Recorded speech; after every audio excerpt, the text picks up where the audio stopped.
These records are reviewed in sequence. Each account stands on its own. The order reflects documentation, not priority. I'm Mr. Nightcaird. This channel focuses on long-form case records presented without reconstruction or dramatization. Some listeners choose to play these recordings at night, others at different hours, but the material itself remains the same regardless of when it's heard. With that noted, the following case is taken directly from available documentation. The narration begins at the first recorded point of contact and proceeds from there. The first emergency call was logged at 11:03 p.m. on September 7, 2024. It came through the London Metropolitan Emergency Network. The caller identified himself as Daniel Rivers, a postgraduate student from Sydney, Australia. He reported that a man had been severely injured inside a rented flat on Finsbury Road near Islington. Immediate medical assistance was requested. The address lacked a flat number. Daniel's speech was irregular, broken into fragments, separated by awkward pauses. At one moment, he claimed he had already left the apartment. Moments later, he stated that the injured individual had been aggressive toward him. When pressed for clarification, he insisted the attacker and the victim were the same person. The dispatcher continued protocol, asking for further details. Daniel's voice dropped, almost inaudible. He said that nothing could fix this anymore. He ended the call abruptly. A return call was attempted, but failed to connect. 7 minutes later, the line reactivated. The voice sounded weaker, strained. Daniel mentioned that a pair of scissors had been involved.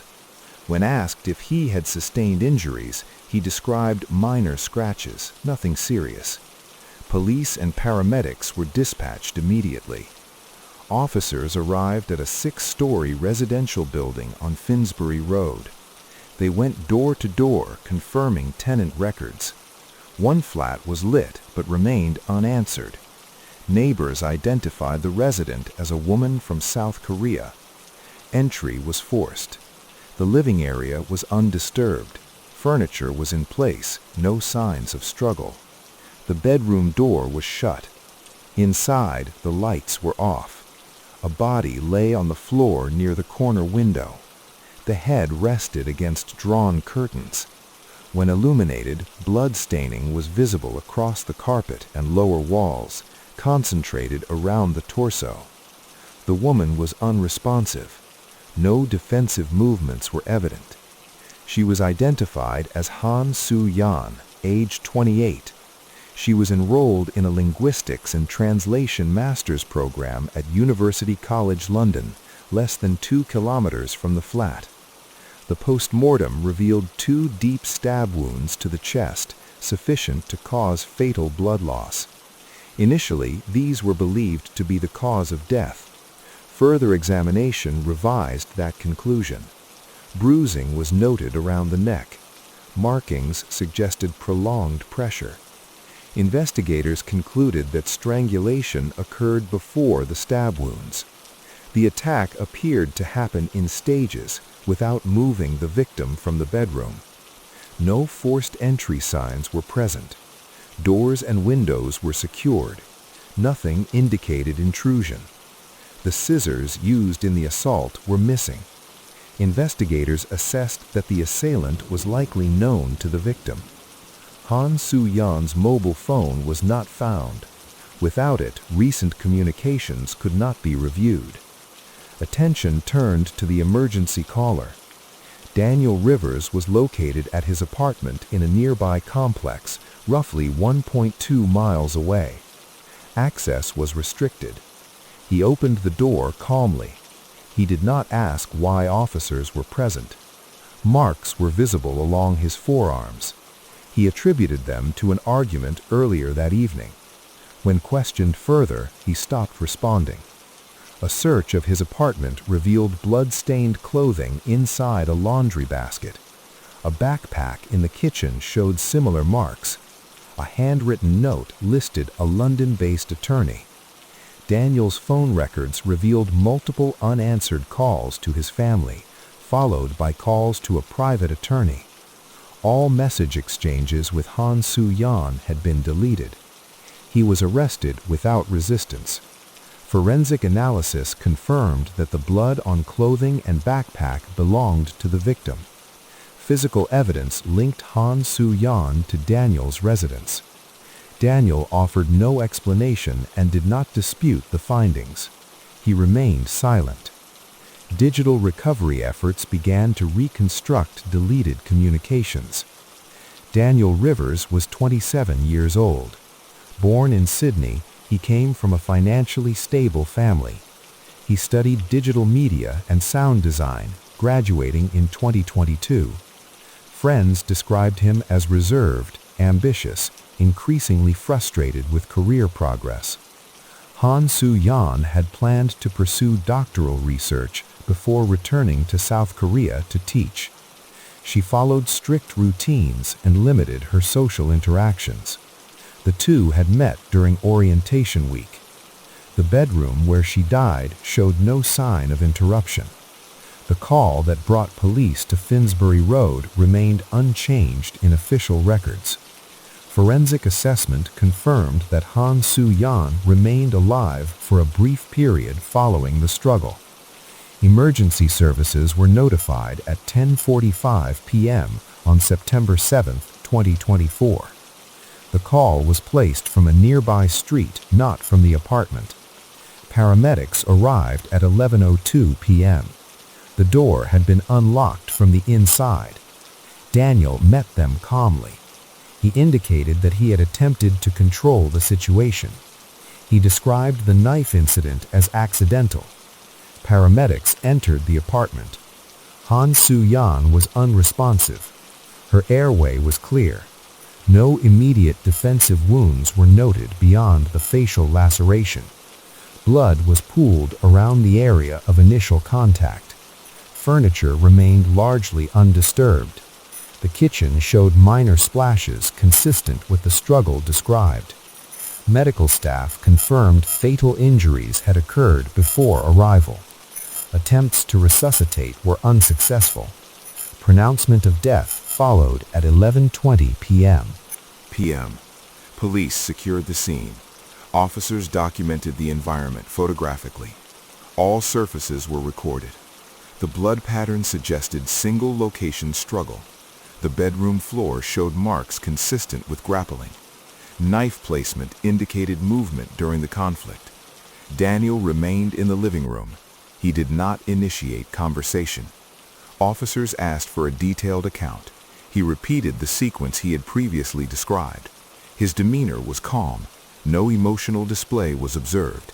He confirmed prior messages, interactions, and visits. Neighbors were interviewed.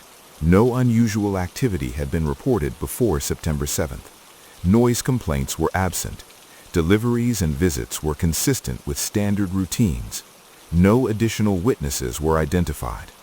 Daniel's digital devices were seized. Message logs from the past 3 months were recovered. Deleted communications were partially reconstructed. They aligned with the timeline previously described. Messages showed escalation from neutral requests to urgent demands. Evidence of his continued contact with other women was present. All exchanges corroborated Han Soo-yeon's perception of stress and heightened concern. No threats or explicit warnings were found from Daniel's side. Content was factual, limited, and neutral. Medical records confirmed the absence of pre-existing conditions that would contribute to her reaction or vulnerability. No prescribed medications were recorded. Previous psychological evaluations were absent. Han Soo-yeon's heightened fear of infection and contamination remained self-reported. Observations of her daily conduct confirmed persistent ritualized cleaning and hygiene measures. Surfaces were treated repeatedly in a manner exceeding general habit. Visits to public areas were accompanied by immediate sanitation practices. Interactions with Daniel adhered to the pattern described. She continued to impose strict conditions before intimate encounters. Daniel's prior conduct remained consistent with prior interviews. He displayed no coercion. No history of aggression or prior criminal activity was documented. Friends described him as detached, reserved, and neutral in social matters. His responses to university obligations and social engagement reflected minimal engagement but absence of malice. Autopsy findings reinforced initial observations. Fatal facial laceration caused extensive blood loss. Bruising on the forearms indicated a struggle consistent with Daniel's account. No evidence suggested premeditation beyond the moment of conflict. Knife handling indicated reflexive defensive movements. Timeline analysis showed Han Soo-yeon's injuries were sustained in the final interaction. The case file included the following: timeline of messages between February 21st and September 7th. Travel and transportation logs for Daniel on September 7th. Digital recovery of deleted messages. Medical and forensic reports. Witness statements from neighbors and university contacts. Investigators concluded that the interaction escalated due to a combination of Han Soo-yeon's persistent anxiety and Daniel's neutral withdrawal. The incident did not involve third parties. No signs indicated external interference. All environmental evidence was contained within the apartment. The confrontation remained isolated. Daniel was formally interviewed under caution. He reiterated prior accounts. His description of physical actions, timing, and responses matched the forensic reconstruction. No new evidence contradicted his statements. He confirmed compliance with requested documentation, cleaning, and interaction protocols during prior visits. Digital analysis further demonstrated that Han Soo-yeon had planned measures to reduce perceived risk. Messages indicated repeated insistence on testing and adherence to hygiene. Her distress was heightened by perceived deception, though factual confirmation of harm was absent until the incident. Daniel maintained consistent neutrality, limited responses, and non-escalation. After securing all evidence, police returned Daniel to temporary custody. Procedures continued under standard protocol. Physical evidence, timelines, and behavioral records were preserved. The call log, transport data, and message sequences were filed chronologically. Analysis emphasized observed behavior, sequence of events, and environmental factors. The case remained under review. Investigators noted alignment between reported actions, physical evidence, and digital communications. No discrepancies requiring immediate further intervention were identified. Daniel's neutral conduct and non-escalatory behavior remained documented. The incident highlighted the interplay of persistent anxiety, ritualized conduct, and relational dynamics. Following the trial, the case transitioned to post-conviction procedures. Court records were updated. Sentencing calculations were confirmed. The minimum term of 24 years was verified. Documentation included evidence exhibits, transcripts, and forensic reports. Judges, clerks, and legal officers reviewed the compiled materials. Daniel was remanded into custody. Transport logs confirmed arrival at the correctional facility. Routine processing occurred without incident. Photographs, personal items, and identification were recorded. Behavior was monitored. He remained silent. No additional statements were made. Interactions with staff were minimal. Conduct reflected prior descriptions. Investigators revisited the digital evidence. Message sequences, timestamps, and deleted logs were cross-referenced. Patterns confirmed prior analysis. No new communications had emerged. No conflicting behavior was identified. Psychological assessment was conducted within standard procedures. Evaluators noted consistent detachment. Responses were measured. No indications of aggression were observed. Emotional displays were minimal. Reports highlighted neutrality and limited social engagement. Findings were included in the ongoing case record. Family impact statements were submitted. The victim's family described loss, grief, and disruption. The perpetrator's family described shock and disbelief. Court documents cataloged each statement. These were noted without alteration. Media coverage reflected factual reporting. No sensationalized commentary was included in official records. Statements from legal representatives adhered to procedural language. Press releases summarized trial outcomes and sentencing. No additional evidence was introduced publicly. Correctional planning included security assessments. Placement was determined according to standard protocol. Daily routine, meal schedules, and monitoring were recorded. Interactions with other inmates were limited. Physical and behavioral observations were documented. Investigators conducted a final review of the crime scene evidence. All items recovered, processed, and analyzed were cataloged. Digital data, photographs, and forensic reports were archived. The apartment was sealed following final evidence retrieval. No anomalies were noted in the environment. The incident was classified as an isolated event. Behavioral patterns, relational dynamics, and environmental factors were included in the final report. Findings reinforced conclusions regarding the interplay of anxiety, ritualized conduct, and neutral withdrawal. No additional interventions were deemed necessary. Follow-up recommendations emphasized monitoring of similar risk factors in relational and domestic contexts. Educational institutions were advised of potential warning signs in interactions involving persistent anxiety and rigid behavioral patterns. Legal and psychological analyses were preserved for research purposes. The case file remained a reference point for procedural review. The court record concluded with chronological documentation. Timeline, message exchanges, travel logs, and forensic results were finalized. All narrative details were cross-checked with witness testimony. The sequence of events was confirmed as consistent. Daniel's neutral conduct and non-escalatory behavior were noted in closure statements. The impact of persistent anxiety on the victim was acknowledged. The resolution emphasized factual outcome, evidence alignment, and behavioral observation. No additional medical, legal, or environmental anomalies were identified. The official record reflected the event in full. The fear that initiated the dispute remained documented as unfounded. Procedures concluded without additional intervention.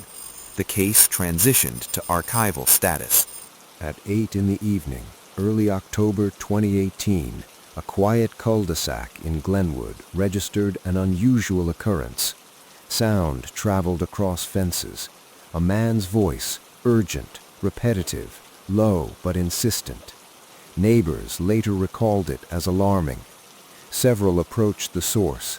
The sound led them to a house. The front gate was bolted. No access at ground level, only glimpses possible. One resident, standing on a porch, peered over the fence. Through a high window, the backyard was partially visible. What was seen lasted only seconds. A South Asian man stood there. In his hands were garden shears. Another man faced him. The gap closed quickly. There was no prolonged struggle. The second man collapsed. He did not rise. The witness did not intervene. Phones were raised to record. Emergency services were contacted while the view remained. Police were dispatched for a reported assault. They reached a locked front door. No response. Entry was forced. The interior appeared orderly. Furniture remained in place. In the living room, a South Asian man sat on a chair, his posture upright, his expression calm. Nearby, a South Asian woman was restrained, her hands and feet bound. Tape sealed her mouth. She was conscious. Officers separated the man from the room. The woman was freed. Her attention was immediate, not on herself. She asked about a child. She identified a bedroom. The request was exact. It was repeated. Inside the bedroom, a 5-year-old girl lay on a bed. No movement was visible. The backyard was examined afterward. A second adult male was discovered there, deceased. The scene was secured. Forensic teams were called. Examination followed. Both deceased adults had multiple stab wounds. The injuries matched a sharp kitchen tool. Time of death suggested near simultaneous attacks. The surviving woman was interviewed. Once stabilized, her account provided relational context, not sequence. The deceased man in the backyard was her partner.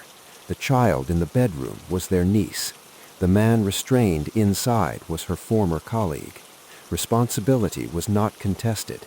Investigators did not classify the attacks as impulsive. Preparation was evident. Access had been arranged. Restraints applied before the incidents. The victims were chosen deliberately. The order was intentional. Connections between victims centered on a single individual. The motive described was revenge. The violence functioned as punishment. Emotional language was absent in official reports, but the pattern was clear. Context emerged later outside the house. Glenwood had long attracted professionals seeking opportunities. The promise remained: stability, work, escape from uncertainty. For many, belief persisted despite legal or financial complexity. Permanent residency was attainable, but uncommon. In March 2014, a woman named Priya Sharma returned to Jaipur. She had secured permanent residency in Australia years prior. Her visit was family-oriented, routine, familiar. Her return marked the start of a chain that would culminate in Glenwood years later. Records show no immediate conflict during that visit, only proximity and introductions. Consequences unfolded years later, inside a quiet Glenwood house, after gates were locked and voices already carried. The visit to Jaipur did not end in meals or brief encounters. During that time, Priya encountered someone she had known previously. His name was Rajiv Mehta. Mehta was 38. Their meeting coincided with the dissolution of his business partnership. Legal disputes had recently concluded. Custody of his teenage daughter remained unaffected. He stayed in Jaipur. Income came from a small boutique business. His daily routine remained steady. Days were repetitive. Separation from the daughter was not a crisis, but affected perspective. The absence was persistent. Priya spoke of Australia, emphasizing distance, order, and opportunity, not specifics or documentation. Mehta listened, compared circumstances, and the idea formed gradually. Leaving was framed as practical, not reckless. When Mehta expressed intention, Priya did not object. She supported it immediately. Advice and introductions were offered, nothing formalized. By summer 2014, Mehta contacted an immigration consultant. Options were limited. Age, finances, and history narrowed possibilities. A temporary visa was approved for 3 months, no extension guaranteed. He accepted. Arrival first, resolution later. Risk acknowledged, but minimized. Conditions in Australia did not match expectations. Priya had minimal employment. Household income was modest. Earlier promises were absent. Priya still arranged work, a kitchen position in a small restaurant. Payment was cash-based, physically demanding, unprotected. After placement, contact decreased. Communication became infrequent. No conflict recorded, only distance. Before leaving Jaipur, the consultant had offered assurances. The visa was a beginning, they said. By mid-2016, Mehta had settled into Glenwood with his visa extended. Work continued at the cafe, though less physically taxing than before. Priya's involvement remained steady. Financial support was provided when necessary. The household routine stabilized. Engagement was known socially, yet the home remained a structured, delicate balance. Mehta's teenage daughter visited periodically, altering the atmosphere subtly. Priya noted patterns previously invisible to him. Despite these shifts, the relationship persisted without formal definition. Communication was frequent, structured, and cautious. Visits to immigration offices and legal appointments occurred methodically. Each interaction followed protocol, with attention to documentation and detail.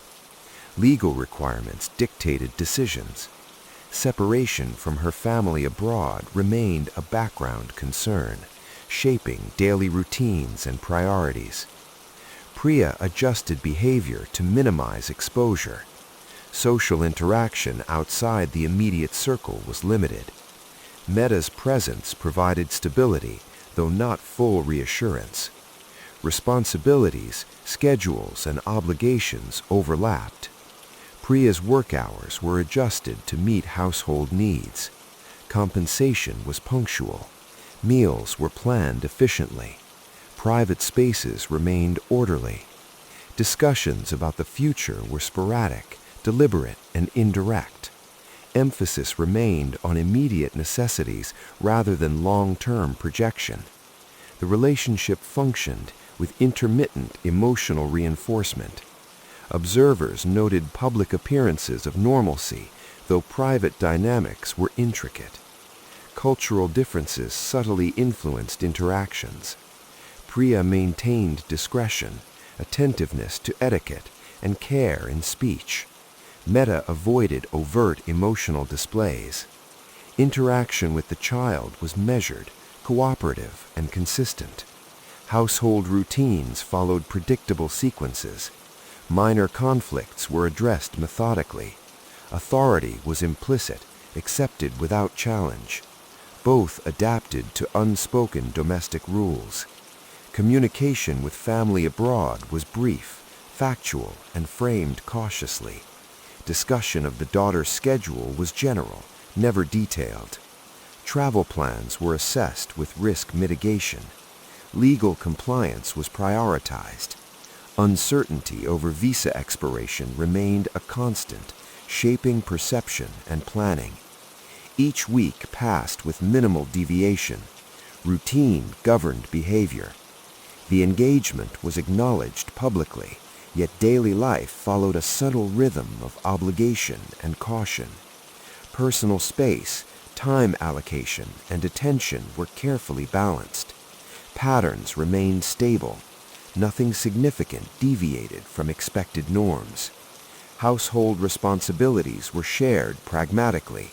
The child's presence imposed further structure. Observation and adaptation continued. The domestic environment reflected both order and underlying tension. Every decision accounted simultaneously for legal, social, and practical factors. Time progressed without incident. Balance persisted. Risk remained managed. The structure of their lives evolved gradually, deliberate and measured. Every action, engagement, and interaction was calculated, ensuring compliance with law, social expectation, and domestic routine. This methodical stability would set the stage for events that later disrupted the household and introduced violence into the apparent calm. Following the sentencing, Glenwood authorities conducted a full review of Meta's prior activities. Background checks were expanded. Immigration records were analyzed. Previous arrivals and departures were logged. Financial transactions were scrutinized. The sequence of transfers, communications, and visa applications was documented in full. Patterns emerged. Each decision, request, and refusal was cross-referenced with legal and administrative standards. Investigators noted consistency in his approach. Planning, repetition, and methodical action had defined his conduct. Mental health reports were appended to the case file. Psychologists confirmed prior stress and instability, but emphasized awareness and capacity at the time of the offenses. The documentation created a comprehensive profile. Legal advisors reviewed implications. Australian authorities also evaluated domestic protections, highlighting procedural improvements for cases involving immigration-linked criminal activity. Policy recommendations were drafted. Courts, police, and immigration offices were briefed. Priya Sharma's statements were recorded in detail. The surviving family provided testimony about procedural delays, warning signs, and prior interactions. Social services monitored the child involved, ensuring stability after trauma. Counseling and protective measures were instituted. The case was referenced in professional seminars regarding high-risk immigration scenarios, highlighting the intersection of personal relationships, legal vulnerability, and criminal escalation. Reports emphasized timely enforcement, verification, and oversight. Although the criminal sentence concluded, the administrative, social, and policy consequences extended further. Documentation, oversight, and follow-up became models for procedural adjustments in Glenwood and broader Victoria. Lessons were codified into formal recommendations spanning immigration law, domestic protection measures, and interagency communication. Meanwhile, Meta's recovery and reintegration were monitored medically and psychologically. Engagement with social services continued. Support systems were reinforced to mitigate long-term trauma. The child's guardianship remained stable. Awareness campaigns were launched to educate immigrant communities about potential exploitation and legal compliance. The trial, sentencing, and administrative review were detailed in official records. Media coverage emphasized factual reporting, avoiding sensationalism. Academic studies later referenced the case as an example of premeditated crime influenced by personal, financial, and legal pressures. Training programs incorporated simulations based on the sequence of events, decision points, and outcomes. While the sentence was final, the broader societal impact unfolded over years, shaping policy, law enforcement procedures, and immigration management. The illusion of safety is often fragile. Walls can protect, but they also confine. Comfort becomes vulnerability. Wealth becomes a spotlight, and visibility attracts attention, with threats rarely announcing themselves. On a cold evening in southern Poland, an emergency call arrived at the Silesia Municipal Police Station on November 12, 2015, from a young teenager whose quivering voice punctuated cries over the chaotic household sounds of furniture scraping, shouts, and abrupt thuds before the call ended mid-word, leaving response time at 4 minutes. The address led to a 2-story residential building with a small shop attached, Krakow Fabrics, with no answer to repeated knocks until officers entered through a partially open back door, discovering on the upper floor 3 motionless figures, 2 adults and 1 child, while a locked second room revealed 2 more victims when forced open, later identified as Marek Zelenka, his wife Eliza, their 10-year-old daughter Anka, and Marek's parents, Wojciech and Halina Zelenka, all with multiple stab wounds. Time of death estimated within minutes of the call, suggesting immediate assailant action. A door in the eastern corridor showed force. 2 shoe prints differed in size. Furniture was overturned. Blood patterns indicated prolonged struggle, suggesting coordinated action, yet gloves prevented fingerprints.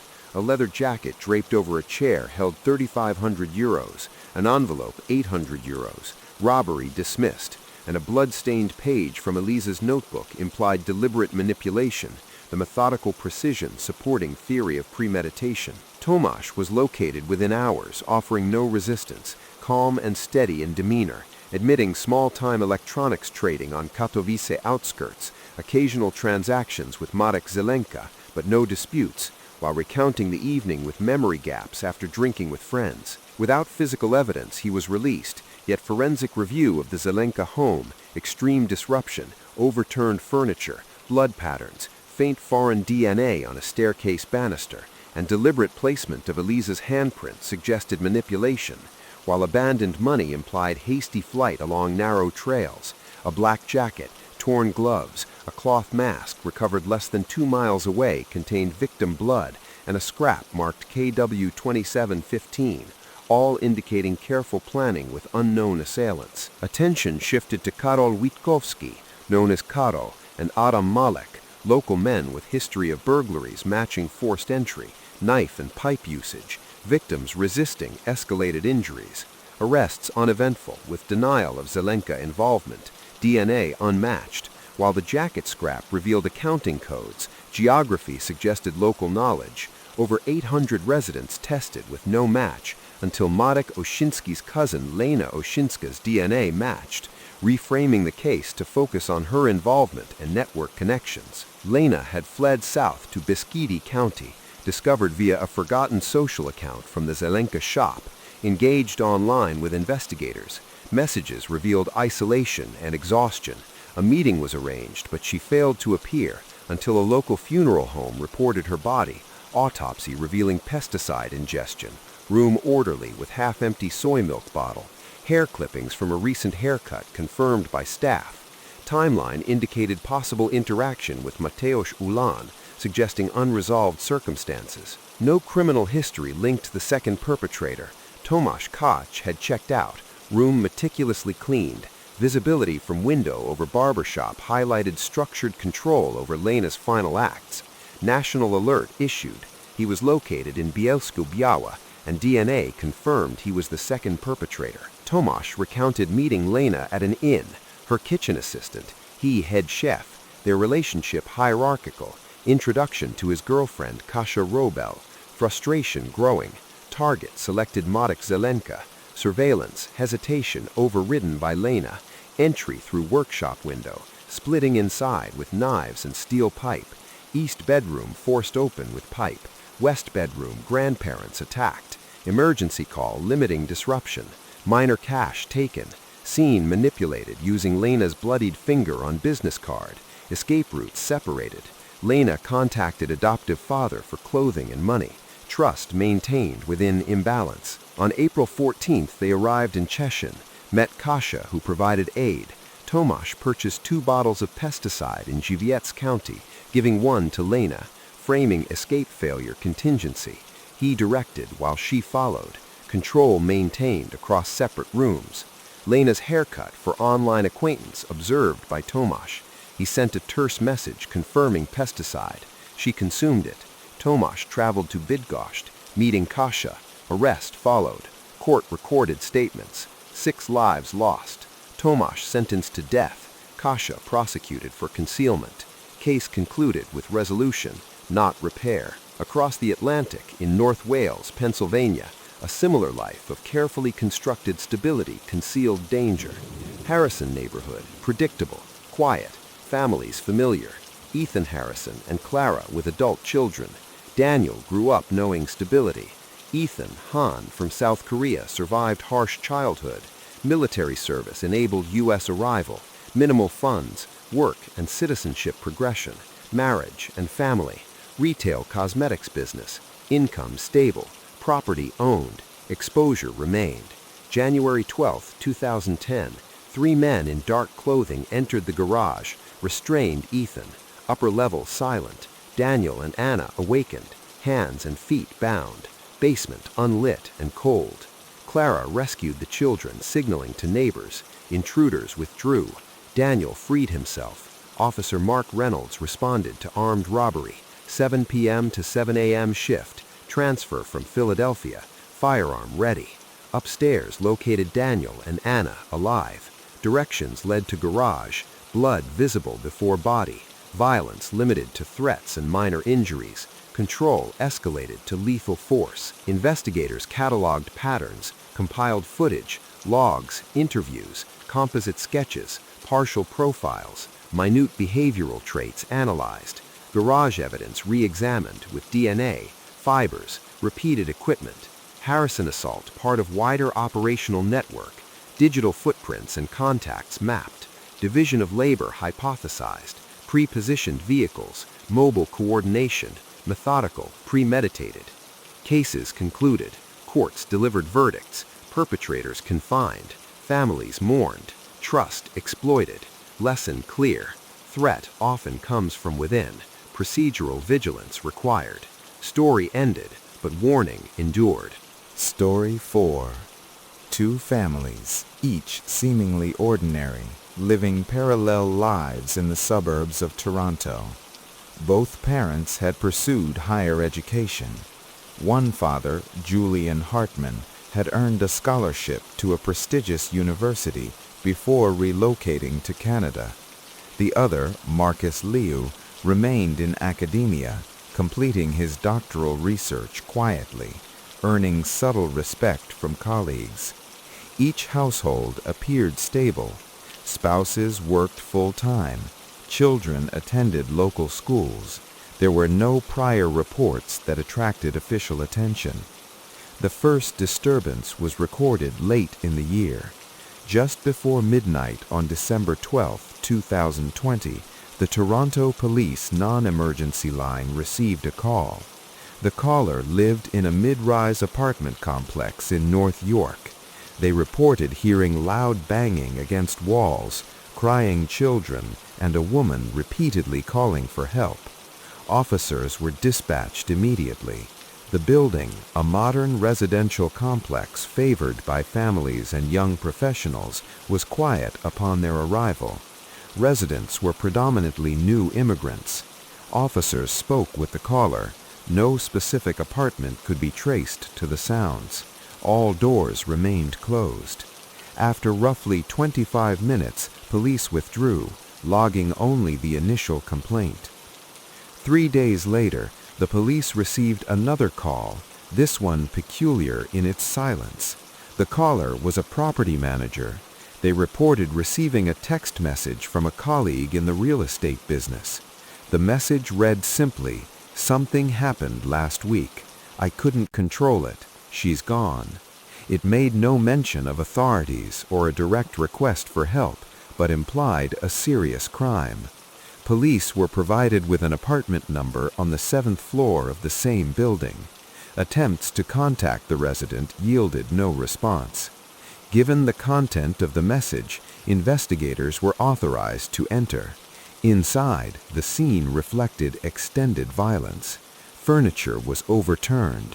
Spilled liquid stained the carpet. Blood streaks were visible in the kitchen and hallway. In the master bedroom, a large industrial freezer stood prominently. Its contents were revealed to contain human remains.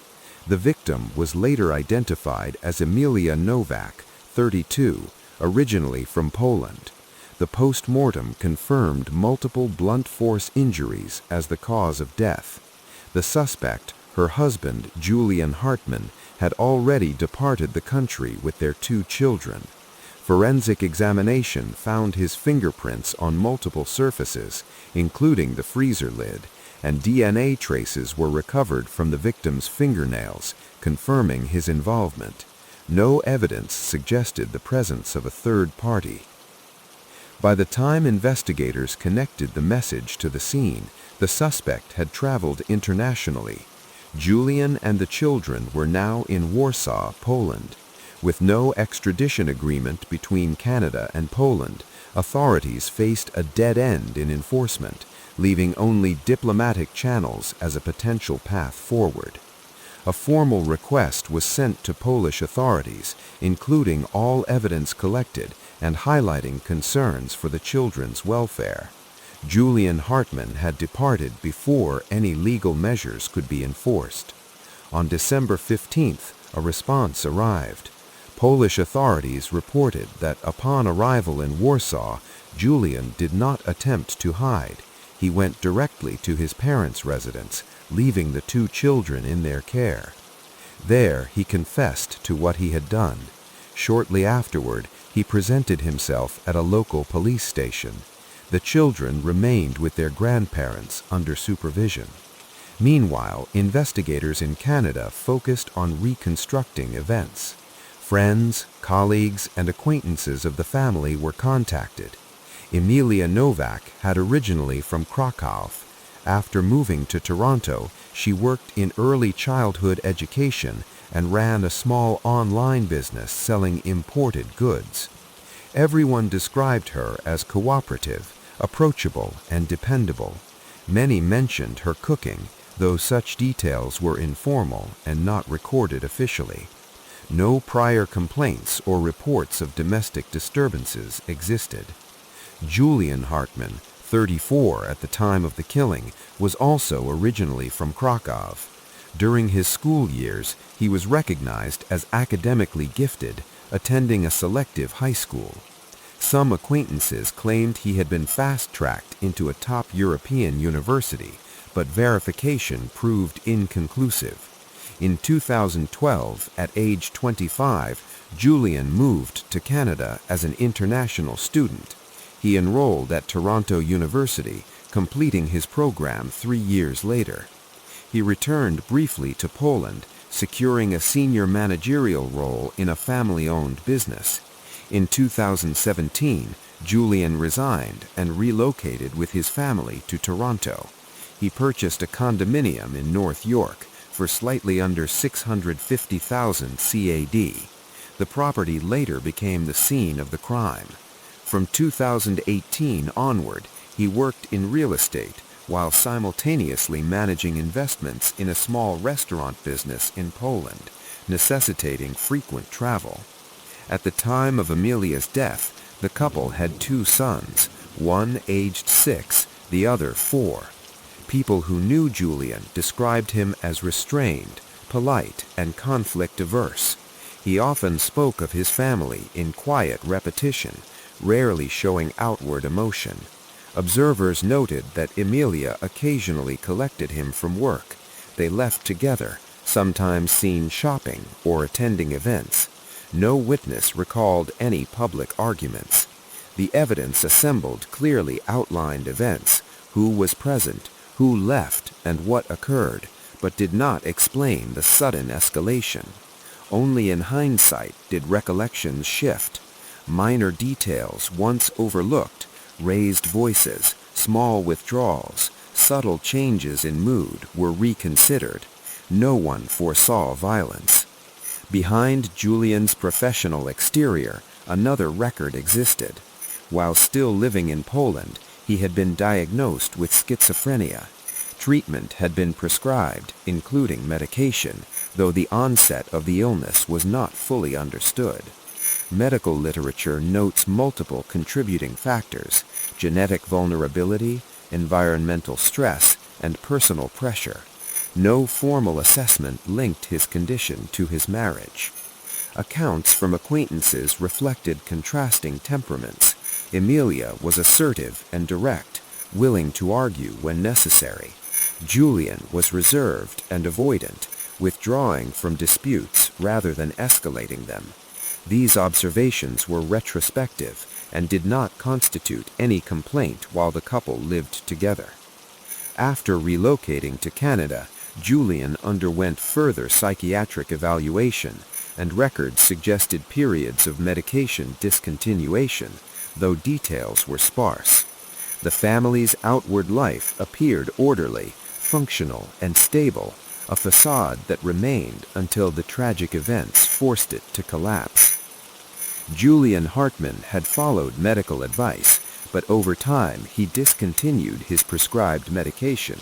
No evidence suggested coercion or non-compliance. Within months, noticeable behavioral changes emerged. Friends and colleagues described a pattern that was consistent, though specific details varied. Julian expressed fears that his phone was being monitored, convinced he was under surveillance, and believed that unseen individuals intended to harm him. These fears persisted despite repeated reassurance. Gradually, his suspicions focused on Emilia. He became convinced she was involved with another man, who he believed posed a threat to him as well. No evidence supported these claims. Julian began monitoring her phone, repeatedly reviewing messages and questioning calls. The behavior was relentless. Arguments followed, escalating slowly over months. No official intervention occurred, and no records of complaints existed. One incident was later recalled in detail. On a night in early 2020, Julian brought a kitchen knife into the apartment and instructed Emilia and their children to sit together on the living room floor. He positioned them in a corner and remained standing facing the door, knife in hand, until morning. Nothing happened. The family stayed inside the apartment, and no report was made. After this night, Emilia began requesting separation. She spoke directly, expressing fear for herself and for the children. Julian interpreted these requests as confirmation of betrayal. The belief did not soften, it intensified. Arguments repeated, always returning to the same topics. No resolution was achieved. The knife incident was recounted only after Emilia's death. During this period, Julian's investments in Poland deteriorated. A small restaurant in which he had invested began losing money, eventually closing and declaring bankruptcy, while financial loss. Sheen's mother explained that because her daughter was pregnant, a cousin had been staying with her to provide support. On January 1st, at approximately 2 p.m., Sheen's son contacted her husband, confirming plans to visit that evening. She accepted. The mother and cousin then left the campus. By 5:39 p.m., Sheen's son was active online. Later, her mother sent a message in the faculty work group to check for available teachers. Her maternity leave was scheduled to begin on January 10th. By 7 p.m., repeated calls to Sheen produced no response. Her phone was off.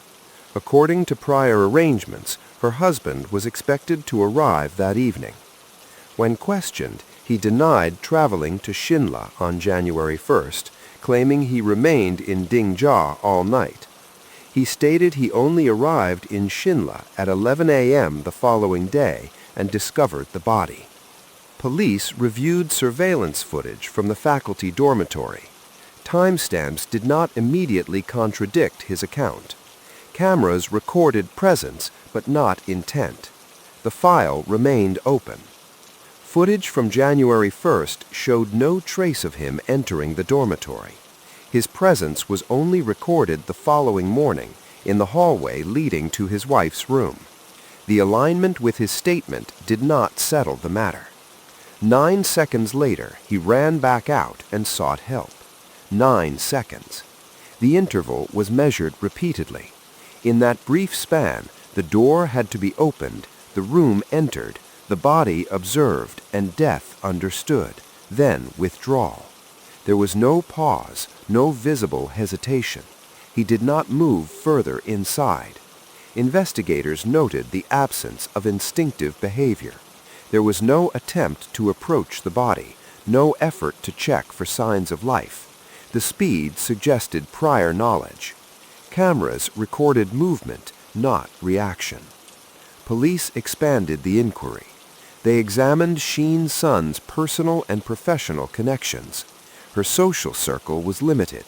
Colleagues described routine, uneventful interactions. No disputes were identified.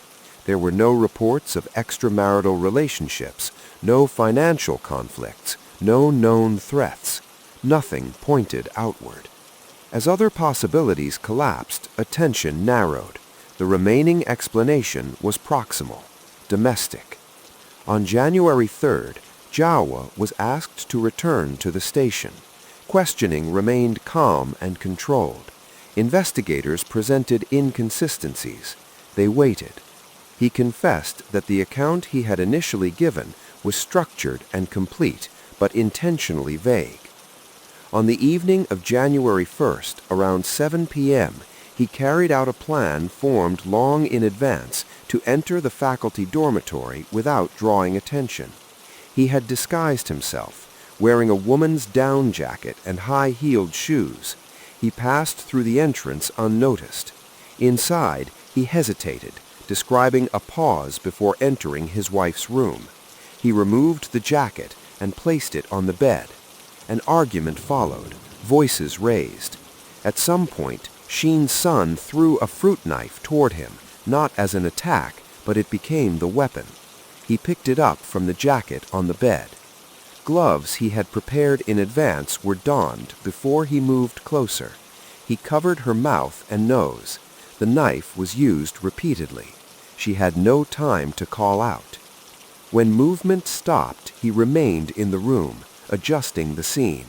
Objects were displaced to resemble a burglary. No property was taken. Afterwards, he donned the disguise again and left the dormitory. Outside, he took a taxi and returned to Dingjia, arriving around 9 p.m., consistent with his original statement. During interrogation, He disclosed that the idea of killing his wife had not emerged that day. It had existed for a long time. He had been waiting for conditions that allowed it. No immediate trigger was identified. The file shifted backward. Jawa was born in 1982. Sheen's son was the same age. Both were raised in rural households with limited resources. Education became their shared path out. That history preceded the crime. It did not prevent it. Jiao Qi came from Dingha, Hebei province. His household had long been unstable. Both parents suffered chronic illnesses. Physical labor was limited. Medical costs were routine. He had an older brother with intellectual disabilities, requiring constant supervision and unable to live independently. Income was minimal, but family ties were close. Responsibility was emphasized early. Jawa grew up aware of expectations. He remembered his parents' sacrifices and took particular care of his brother. As his academic performance improved, his sense of obligation intensified rather than eased. Leaving did not mean separation, it meant provision. Sheen's background followed a similar pattern. She was from Launching, also in Hebei province, a short distance away. Her family also lived with limited resources. Expectations were high. Education was regarded as the only reliable exit. She studied diligently. Her efforts led her to Hebei Agricultural University. It was there that she met Jiawa Chiwa. He was 1 year ahead of her academically. Their familiarity developed gradually. Time spent together appeared unremarkable. Library tables, shared notes, long evenings. Early plans were made, graduate school for both, parallel advancement. After completing undergraduate studies, they followed through. Each passed entrance examinations and entered a master's program. During this period, their relationship extended beyond companionship.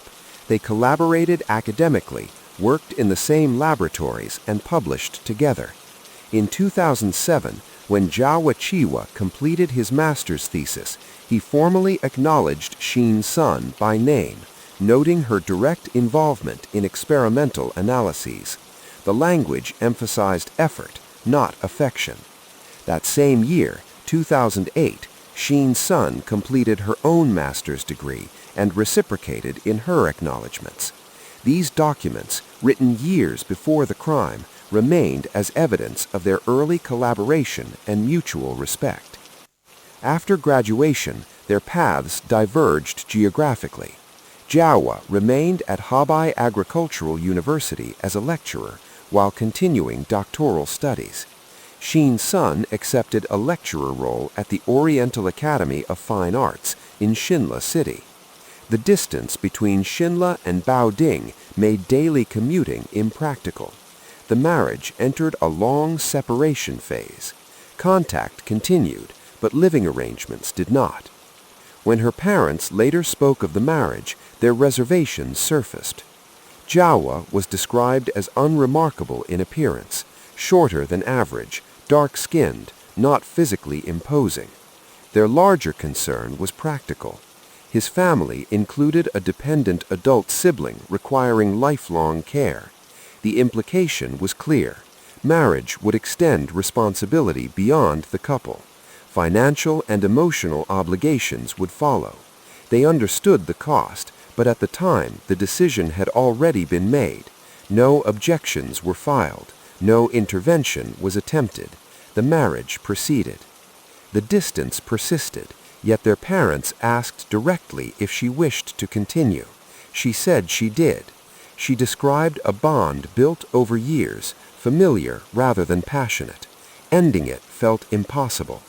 That answer settled the matter, and the parents withdrew. At the time of her death, household finances were uneven. Sheen earned a stable salary as a lecturer, approximately $450 per month. Jiawa, still completing doctoral studies, earned roughly $150 monthly from limited teaching assistants. Daily expenses were largely covered by his wife. This imbalance was known and considered temporary. Academically, both were progressing. Colleagues described Jawa as diligent, methodical, and internally noted him as someone worth retaining long-term.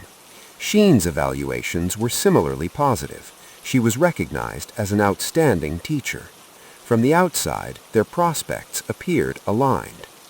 When she became pregnant, Jawa's behavior shifted. According to her parents, he became attentive, preparing meals, assisting with daily care, washing her feet nightly. These actions were noticed and reassured her parents. Online records supported the same image. He tracked her weight during pregnancy, saved drawings for a future child, and sought friends' suggestions for names. Nothing suggested detachment or withdrawal. However, during questioning, a different account emerged. Jawa described the marriage as restrictive.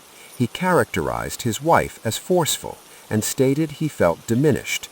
Arguments were frequent. People from his hometown corroborated this dynamic. The record begins with a single case. Unlike many reports, it was treated with quiet urgency. Names were anonymized. Images were withheld. Public attention was considered a liability rather than a response. Decisions to contain the story were made before the full scope was understood. The subject, Leora Vance, was born in 2001 in a northern suburb of Eldwin. The neighborhood was older than most recent developments. Streets were narrow, houses close together. Employment was consistent but unremarkable. Her father worked as a night shift mechanic, often away on long service calls. Her mother managed a small local bakery, frequently staying late to meet orders. Income was steady but modest. Savings were careful and deliberate, aimed at a future beyond routine labor. From early adolescence, Leora showed skill in illustration. Classmates noted her talent. She began designing small fashion pieces for friends and family, sourcing materials from local craft stores with her own allowance. The work was displayed at school events. In 2019, she enrolled at Eldwin Technical Institute in the visual design program. She adapted quickly to academic expectations. Her notebooks were meticulously maintained. Sketches, measurements, material notes filled every page. No margin remained empty. Outside of class, she worked part-time at a bespoke tailor shop. The arrangement eased financial pressure at home. Her precision impressed customers. Measurements were accurate. Patterns required minimal correction. Prospects appeared straightforward. During autumn of 2020, a man appeared at the shop. Rain fell lightly, noted in later accounts, but irrelevant beyond timing. He carried himself with exact composure. Clothing was tidy, speech measured. He requested professional attire, mentioning an upcoming exhibition. While waiting, he observed her work quietly. He introduced himself as Darvin Klein, claiming to work in a local pharmacy. He described his interest in aesthetics and structure rather than medicine. Conversation followed a steady rhythm, questions first, personal disclosures later. Topics ranged from art history to philosophy. Books were offered under the guise of reference material, then framed as gifts. Invitations followed, including a tour of the pharmacy, framed as a study of visual systems. No objections were recorded. Interactions remained voluntary and unreported. Leora gave no sign of concern. On March 22, 2021, Leora left home earlier than usual. She arrived at the shop before opening, organizing stock. Her behavior appeared lighthearted in retrospective accounts. An evening plan existed, a walk with a fellow student, Elias Rowan, discovered through the Institute's design club. Shared assignments had led to consistent contact. The day proceeded normally. Work concluded in the late afternoon. Leora entered the changing room, swapping her uniform for a green sweater and black jeans. She briefly used her phone to send a routine message to Elias, then she left the shop. She did not return. At the meeting location, Elias waited near a small riverside plaza. He checked the time repeatedly. A call went unanswered. Subsequent attempts failed. 30 minutes passed. Concern escalated.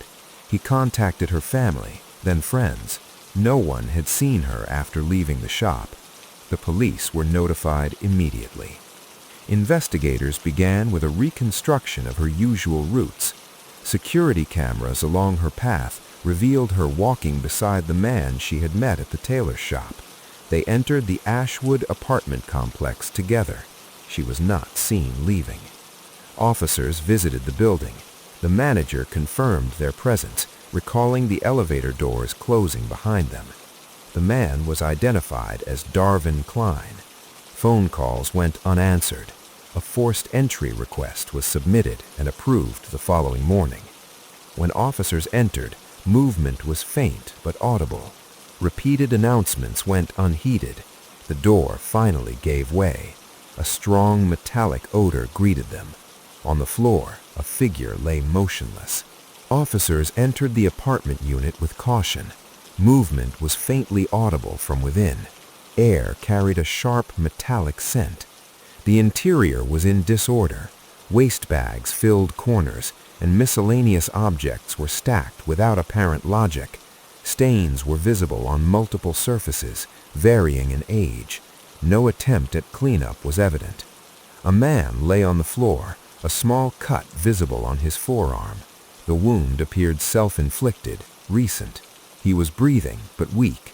A kitchen stove remained on, a pot left unattended, steaming, contents unknown. Emergency services were called. The man, later identified as Darvin Klein, was transported to a medical facility under guard. The apartment was secured. Public access to the suspect's identity was restricted immediately. Subsequent releases omitted images and identifying details. Surveillance footage was altered to obscure his presence. Investigators resumed the interior search carefully. In the kitchen, a cabinet contained multiple small, individually labeled containers. Each held a personal item, hair strands, nails, and other biological material.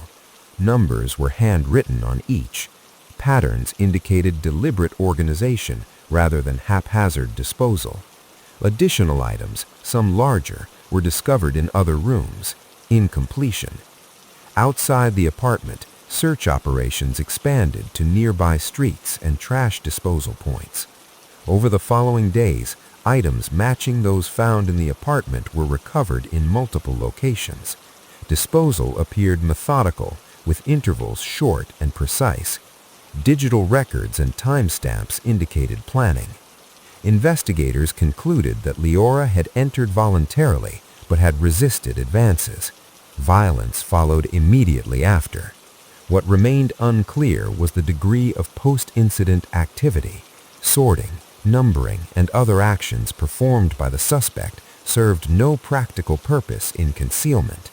These behaviors indicated a level of control and ritual rather than pragmatism. Notification to Leora's family was immediate. The response was intense. Routines stopped. Communication collapsed. Her parents avoided public appearances. Statements were limited. Her younger brother spoke once, briefly, questioning actions without speculation. Answers were unavailable. Elias learned the details later and remained outside the station for hours, silent, assuming responsibility in absence of answers. Media coverage accelerated. The story spread despite containment efforts. At the Institute, faculty were briefed privately before students learned through informal channels. Leora's desk remained untouched. No memorial was held during the semester. Community response extended beyond the campus. Residents altered routines. Anxiety reports increased. Women modified travel patterns. Enclosed public areas were avoided. Online discussions surged. Partial information circulated rapidly. Names and details appeared inconsistently. Once the legal process began, restrictions intensified. Court documents obscured identifying features. Requests for clarification were met with minimal explanation, citing privacy. On April 3, 2021, Hospital staff reported that Darvin Klein's condition stabilized. He was transferred directly into custody. Interrogation commenced immediately. Admission followed. He acknowledged responsibility for Leora's death. Details were minimal, limited to sequence and location. Procedural investigation continued, with every action and timeline meticulously recorded. Darvin Klein denied all accusations beyond the initial assault. He rejected claims of deliberate handling or alteration of evidence. When asked about the small containers discovered in the apartment, he stated they were intended solely to delay identification and did not involve actions taken while the victim was alive. Investigators recorded the statement. It did not affect the material findings. Months later, the Eldwin City Court convened. The trial was closed to the public. Family members were excluded. The court cited the sensitive nature of the evidence as justification. Transcripts were limited, with no public verification. Timing and procedural notes were emphasized repeatedly in private discussions. Earlier in the year, national sentencing guidelines had been updated. Parameters for murder were predetermined before proceedings began. The verdict, issued months after the incident, found Darvin Klein guilty of homicide. A custodial sentence of 24 years was imposed. Financial restitution to the family was ordered, approximately $40,500. No additional personal details were disclosed. The policy of concealment remained in force. The family reacted immediately. Public statements described the sentence as insufficient. Restitution was considered symbolic rather than restorative. Appeals were filed with multiple authorities. Requests for review were repeated, yet progress remained minimal. Public attention persisted.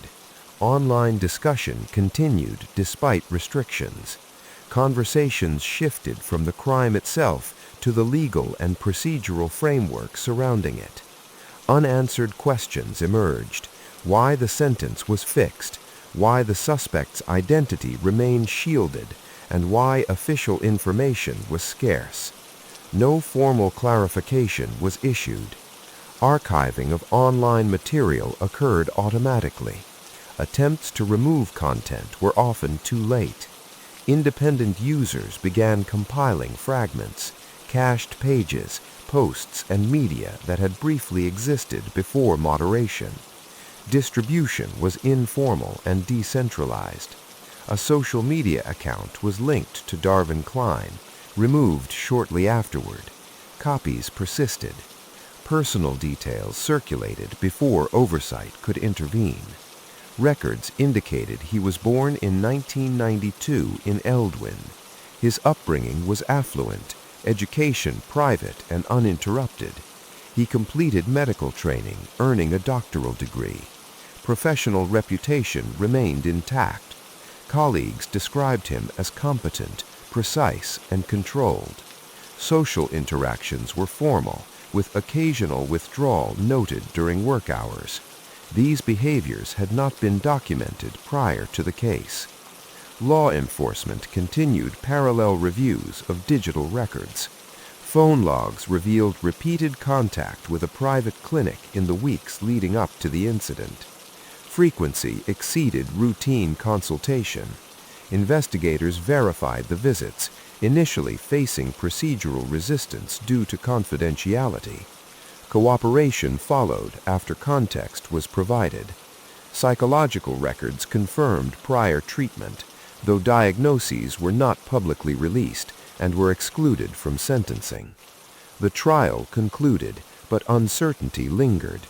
The legal process had ended, yet public discussion and speculation endured. Procedural control limited access to the suspect's identity and evidence, but it could not prevent fragmented information from circulating. Community response remained active, shaped as much by absence of detail as by the crime itself. Public attention remained heightened. The perception of secrecy hardened rather than softened. During evidence re-examination, a discrepancy emerged. Among the small labeled containers recovered from Darvin Klein's apartment, one had been presumed to belong to Leora. Forensic testing, however, produced a different DNA profile. The item did not match her. The implication was immediate. Another individual may have been present. The timing of that presence remained unclear. No corresponding missing person was publicly identified. Klein was questioned again. He denied any knowledge, offering only that the item was unrelated. No additional charges were filed. Official statements made no mention of the discrepancy. Documentation ended without resolution, leaving the record incomplete. Analysis focused on behavior patterns. The removal, preservation, and labeling of nails, hair, and other biological material indicated structured ritual rather than impulsive concealment. In criminal psychology, such actions are documented. Retention serves as a form of control, repetition without repetition, and internal structuring. Fingernails and hair are durable, individually identifiable, and maintain biological specificity. Their collection, numbering, and ordering suggest planning and rehearsal. Externally, Klein maintained professional restraint, formal interactions, and emotional distance.